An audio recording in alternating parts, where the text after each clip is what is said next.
आजचा विषय आहे मित्रांनो गावाकडची होळी. तर गावाकडची पूर्वीच्या काळी वेगळ्या प्रकारे साजरी केल्या जाते, आज वेगळ्या प्रकारे साजऱ्या केल्या जाते. तर ही होली दहन जे म्हणतात ते पहिली होळी जाळणं म्हणायचे, आता होली दहन म्हणतात. आमच्या गावाकडे मित्रांनो पूर्वी असं असायचं की पूर्ण गावातले जे बाळगोपाळ राहायचे सगळेजण, कोणी शेणाच्या गोऱ्या, चाकुल्या, लाकडं, खूप गावून पूर्ण प्रत्येक घरी फिरायचं आणि ते गोळा करायचं आणि त्या मंदिराच्या समोर मोठी होळी तयार व्हायची.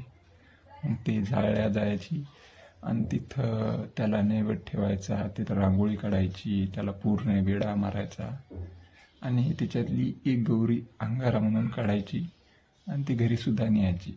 अशा प्रकारे जुन्या काळात हे करायची. आता नवीन काळानुसार आपण कशी होळी साजरी केली जाते ते बघू. दहनाची एक कथा आहे मित्रांनो, बऱ्याच जणांनी ऐकली सुद्धा असेल. तर ते जुन्या काळी हिरण्यकश्यप राजा होता, त्याचा मुलगा भक्त प्रल्हाद हा देवाचं जास्त भक्त होता आणि त्याच्यामुळे ते देवाचं नाव घेत होता. तर त्यावेळेस त्याला होलिकामध्ये टाकल्या गेलं आणि त्यामध्ये सुद्धा तो जिवंत राहिला आणि त्याची भक्ती वाचली. अशा प्रकारची कथा होती जुन्या काळी, आपण ऐकली असेल. तर तेव्हापासून होळी हा सण साजरा केला जातो.